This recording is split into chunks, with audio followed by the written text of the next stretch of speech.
আমি এবার স্কুল শিক্ষা নিয়ে একটু চন্দ্রবাবু আপনার বক্তব্য শুনি সংক্ষেপে 4-5 মিনিটের মধ্যে।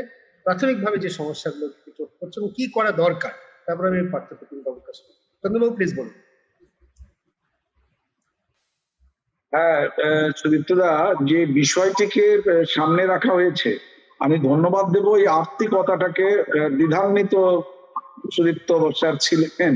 আমি বলবো এটা প্রকৃতভাবে আমরা যারা ফিল্ডে একেবারে তৃণমূল স্তরে কাজ করছি, শিক্ষার সঙ্গে প্রতিনিয়ত প্রতিদিন যোগাযোগ, ছাত্রছাত্রী, অভিভাবক, এলাকার মানুষ, শিক্ষক শিক্ষিকা, শিক্ষাকর্মী, এদের নিয়ে যে আমাদের বৃহত্তর একটা জগৎ, সেই জগতে এই আর্থিকতাটা একেবারে প্রযোজ্য।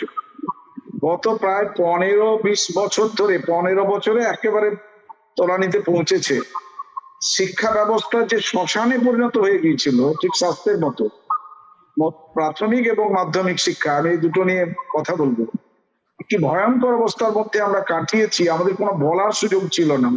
আমরা এই চ্যানেলে যে প্রায় 100টার মধ্যে প্রায় 70-80টা, এবং আমি তো অন্তত 10-20টা এরকম প্রোগ্রামে অ্যাটেন্ড করেছি, প্রায় গোটা 20, এবং সেখানে দেখেছি এই নিয়েই আমরা চেল্লামেল্লি করেছি, এই নিয়েই আমরা কথা বলেছি, এবং কোনোদিনই সরকারের কানে সেটা পৌঁছয়। কারণ যিনি অধ্যাপক একজন মানুষকে শিক্ষামন্ত্রী করা হয়েছিল, তারও কিছু করার ছিল না, কারণ তিনি প্রাথমিক একটা সেমিস্টার, হাফ ইয়ারলি বা অ্যানুয়ালটাকে বাদ দিয়ে একটা সেমিস্টার শব্দটাকে ব্যবহার করার জন্য তাকে প্রকাশ্যে বকুনি খেতে হয়েছে। ছুটি দেওয়ার ক্ষমতা ছিল না। এই মধ্যশিক্ষা পর্ষদ 1 সপ্তাহের গরমের ছুটি দিয়েছে এই নিরক্ষীয় অঞ্চল। আবার কি করা হতো, একটা মুখ্যমন্ত্রীর হাতে দেওয়া হতো যে তিনি ঘোষণা করবেন, শিক্ষামন্ত্রী, শিক্ষা দপ্তর না, তিনি বা স্কুলগুলো না, তিনি ঘোষণা করবেন আরো 1 মাস আমি তোমাকে ছুটি দিলাম। তাহলে কি হবে, তুমি দিয়ে পাওনি, তুমি অন্য কিছু চাওনি, আমি তোমাকে তো ছুটি দিই, আমরা এত ছুটি দিই, আবার দিয়ে চাইবে কেন? বেতন বাড়ানো, পে কমিশনের কথা বলবে কেন? এইটা ভুলিয়ে রাখার জন্য ছাত্রছাত্রীদের খুশি করা, যে আমি তোমাদের খুশি দিলাম, ছুটি দিলাম, যাও তোমরা ছুটি দিলে যেমন হয়েই করে যা, সেরকম করে 1 মাস 1.5 মাস অপরিকল্পিত ভাবে ছুটি দিয়েছেন দিনের পর।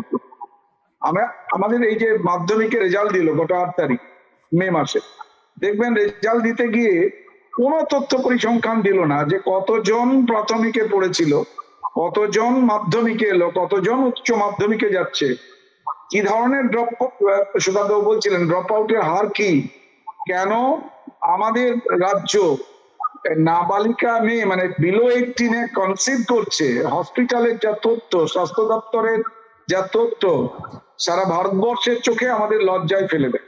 আমরা প্রথমের দিকে চলে গেছি। এটা তো হওয়ার বাঞ্ছিত। নিজে কন্যাশ্রী বললেন যে 20 হয়েছে এবং এটা বিপুল ছাড়া পড়েছে, আমি তো দেখতে পাই না। তাহলে কেন ওই 7-8 মেয়েগুলো বিয়ে হয়ে চলে যায় এবং আস্থা রাখে না? কেন 11-12 পর্যন্ত দৌড়া পর্যন্ত তারা ক্রমশ কমতে থাকে? কারণ 18 বছর হলে তো সে 25,000 টাকা পাবে। টাকা দিয়ে এই আগ্রহ বাড়ানো যায় না, এটা প্রথম বুঝতে হবে কোন এক সরকারকে। তারা যদি বইগুলো দেয়, ফ্রি অ্যান্ড কম্পালসারি এডুকেশন দীর্ঘদিন ধরে হয়েছে, এখানে চলেছে। 1977 সালে লেফট এলো এবং অ্যাকর্ডিংলি তারপরে তারা একবারে উচ্চ মাধ্যমিক স্তর পর্যন্ত ধাপে ধাপে তারা ফ্রি অ্যান্ড কম্পালসারি এডুকেশনের কথা পরবর্তী পর্যায়ে 2009 এসে ইন্ডিয়ান পার্লামেন্টে পাস হয়, আইন হয়, অ্যাক্ট হয়। ওতে এর মধ্যে সেই কোয়ালিটি জিনিস দিতে পারতো, দেয়নি। আমাদের যদি উচ্চ মাধ্যমিকের রেজাল্ট কাল বাদে পরশু দিন দেবো, দেখবেন ওই 120 জন 130 জনের নাম পড়তে থাকে, আর তার নিচের তলায় কত শতাংশ ছাত্রছাত্রী, 50-এরও বেশি শতাংশ ছাত্রছাত্রী 50%ও নাম্বার পায়নি। আবার আই রিপিট, 50%-এরও বেশি ছাত্র, মানে 4.5 লাখ ছাত্রছাত্রী যারা বিলো 50% পেয়েছে এই মাধ্যমিকের রেজাল্টে।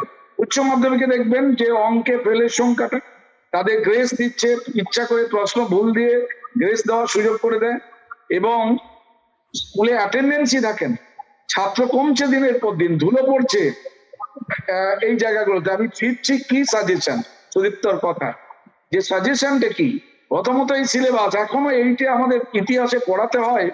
সিঙ্গুর আন্দোলন নামে পার্থ চ্যাটার্জির গল্প পড়াতে হয়, সেই পার্থ চ্যাটার্জির নামও আজ পর্যন্ত বাদ দেয়নি। কম বললো যে তারপরে তো শিক্ষামন্ত্রী বলেছেন, এটা পরে ঘটেছে, তিনি করাপ্টেড হয়েছেন। তার আগে তো সিঙ্গুর আন্দোলন হয়েছিল, সেখান থেকে কোনো কিছু বাদ দেওয়া যাবে না, একটা শব্দও বাদ দিল। এবং এই সিলেবাসকে প্রথমত ধরতে হবে, সিলেবাসকে মডার্নাইজ করা। এবং সেই মডার্নাইজ সিলেবাস যা সর্বভারতীয় স্তরে আমাদেরকে যাতে পৌঁছে দিতে পারে সেই জায়গায় নিয়ে যেতে হবে। কারণ আমাদের ছাত্রছাত্রীরা এই নিট, জেই মেন সব বিভিন্ন পরীক্ষায় সাফল্যের সঙ্গে যাতে উত্তীর্ণ হতে পারে, তার সঙ্গে সিলেবাস ওতপ্রোতভাবে জড়িত, সেটা কর। 2, শিক্ষক, শিক্ষিকা, শিক্ষাকর্মী গ্রামীণ বিদ্যালয়গুলোতে একেবারে তলানিতে পৌঁছে গেছে। সাবজেক্ট টিচার নেই, অঙ্ক পড়ানোর টিচার নেই। কেন বাচ্চা স্কুলে যাবে? শুধু মিড ডে মিল খেতে যাবে? কেন বাচ্চা স্কুলে যাবে? কন্যাশ্রীর টাকাটা পাবো বলে? যদি বিষয় শিক্ষক না থাকে পড়াবে কি? অঙ্কের টিচার, অঙ্ক কি যে কেউ পড়াতে পারে? অঙ্কের টিচার নেই, নেই ফিজিক্যাল সায়েন্সের টিচার, ইংরেজির টিচার নেই। এগুলো কারা পড়াবেন? এবং সেই সংখ্যাটা আপনি যদি দেখেন 3.5-4 লাখ ভ্যাকেন্সির তথ্যকে লুকিয়ে দিয়েছে, বলছে না। এবং একই ওই ইকোনমিক্স এর একটা থিওরি আছে, সেটা হচ্ছে যে আপনি যদি মানে একই তথ্য ডিসগাইজ ইকোনমিক্স বলে, এই ডিসগাইজ ইকোনমিক্সে আছে একই সংখ্যাটাকে আমি নিয়োগ করছি। অর্থাৎ ওই 2016 সালের যে SLST পরীক্ষা হয়েছিল তার যারা বঞ্চিত, মানে তারা যারা আবার পরীক্ষাটাকে না করালো তাদেরকেই রিঅ্যাপয়েন্টমেন্ট দিচ্ছে, নতুন মোড়কে দিচ্ছে, তুমি আরেকটা অ্যাপয়েন্টমেন্ট নাও। অর্থাৎ 2016 SLST পরিপ্রেক্ষিতে যে অ্যাপয়েন্টমেন্ট গুলো তোমরা পেয়েছিলে 17, 18, 19-এ, সে তার পরিবর্তে আবার 26-এ এসে আবার একটা অ্যাপয়েন্টমেন্ট লেটার তাকে ধরিয়ে দেওয়া হবে। তাহলে আমার নতুন নিয়মটা কোথায় হলো? সেটা একটা জায়গা থেকে আরেকটা জায়গায় যাবে। এবং অপরিকল্পিতভাবে পুরোপুরি উদ্দেশ্য মানে প্রণোদিতভাবে আর্থিক লোভের দিকে তাকিয়ে তারা একটা বিরাট অংশ করাপশনের মাধ্যমে একেবারে চলে এসছে শহরের দিকে। উচ্চশ্রী নামক একটা জায়গা যেখানে ছাত্র শিক্ষক রেশিওকে দেখা হয়। 3, এটা গেল ইনফ্রাস্ট্রাকচারের বিষয়টাকে আমরা গুরুত্ব না দিলে আস্তে আস্তে এই যে সেন্ট্রাল বাহিনী ঢুকে থাকছে, ইলেকশনের জন্য নিচ্ছে, জরাজীর্ণ অবস্থার কথা দেখছি, পানীয় জলের ব্যবস্থা নেই। একটা পাখি থাকবে তাকে তো জল, খাদ্য খাঁচার মধ্যে দিতে হবে, তাকে আনন্দদায়ক পাঠদান করতে হবে, মডার্নাইজ করতে হবে। আমি ট্যাবের টাকা দিচ্ছি ছাত্রকে 10,000 টাকা, অথচ আমি স্কুলে একটা ল্যাবরেটরির টাকা দিচ্ছি না, বন্ধ করে দিয়েছি। লাইব্রেরির টাকা দিচ্ছি না, বন্ধ করে দিয়েছি। আমাদের যে ইউনিফর্ম, স্কুল ইউনিফর্ম দেওয়া হয় নীল সাদা দিচ্ছে, এবং সেই ইউনিফর্ম গুলোকে বাচ্চারা নিতে আসে না। এবং তারা যদিও বা জোর করে কোনো স্কুল দেয় তাকে গাছে টাঙিয়ে দিয়ে চলে যায়, সামনে যে গাছ পায় রাস্তায় ফেলে দিয়ে চলে যায়। এত বিলো কোয়ালিটি, এত বিলো স্ট্যান্ডার্ড। সবটার মধ্যে দেখেছি আমরা যে পরিমাণ করাপশন শিক্ষাকে গ্রাস করেছিল। কম্পোজিট গ্র্যান্ট আপনি ভাবুন, 1 লাখ টাকা করে বড় স্কুলগুলো পেত, আমাদের মতো বড় স্কুল যাদের 5,000-এর বেশি স্টুডেন্ট তারা পেত, আর যারা কম থাকতো তারা 25,000 পেত। প্রাইমারি স্কুলগুলো 12,000, 12,500 এরকম টাকাটা পেত। সেই টাকা কমতে কমতে আমরা 25,000 টাকা তার গত 2 বছর ধরে অনিয়মিত, করোনা কালে দিলই না। এই যে জায়গাটা নিয়ে গেল, একটা স্কুল চালাবে কি করে? তার ইলেকট্রিক বিল দেবে কি করে? এবং ছাত্রছাত্রীরা তারা জানে সরকার সমস্ত ফ্রি করেছে, গার্জেনরা জানে, ছাত্ররা আন্দোলন করছে, বিভিন্ন ছাত্র সংগঠন ঢুকে যাচ্ছে, স্যার ম্যাম একবার হাল ছেড়ে দিয়েছেন, যার পরে স্কুলে যে কোনো সময় ভেঙে পড়বে। ইনফ্রাস্ট্রাকচারকে যদি ঠিক না করা যায়, এবারে কেন্দ্র থেকে যে এপিআর এর টাকা আসতো, বিভিন্ন মেনটেনেন্স গ্র্যান্ট, ট্রেনিং হয়নি। সবশেষে বলবো, আমি সুদীপ্ত সংক্ষেপে বলছে যে ট্রেনিংটা, এই ট্রেনিংটা দরকার। 75% স্যালারি, ইনফ্রাস্ট্রাকচার ইত্যাদিতে ব্যয় হবে বাজেটের, আর 25% ব্যয় হওয়ার কথা ট্রেনিং দেওয়া, নিয়মিত ট্রেনিং। আমাকে অস্ত্র একবার ট্রেনিং দিয়েছিল আজ থেকে 20 বছর আগে, আমাকে আবার বললো যুদ্ধক্ষেত্রে যাও, প্রত্যেকটা জিনিসে প্রত্যেকটা জায়গায় একটা ট্রেনিং থাকে, 25% অর্থ তার জন্য ব্যয় হয়। গত প্রায় 8-10 বছরে একটা ট্রেনিং শিডিউল ফিজিক্যালি গঠন করেনি শিক্ষা দপ্তর, কোথাও না। মধ্য শিক্ষা পর্ষদের সভাপতি মশাইকে চলে যাচ্ছেন, কোথায় কোথায় শোকজ। এমন একটা ভীতির পরিবেশ ওই রামানুজ গঙ্গোপাধ্যায় তৈরি করেছিলেন, যেখানে হাজার হাজার শিক্ষককে শুধু শোকজ করেছেন, প্রধান শিক্ষকদের শোকজ করে ট্রান্সফারের হুমকি দিয়েছেন। এই বন্দুকের নলের ডোগায় দাঁড়িয়ে স্কুল শিক্ষাটা চলে না, এবং সেখানেও পলিটিসাইজ করার জন্য তাদেরকে ব্যবহার করাচ্ছে।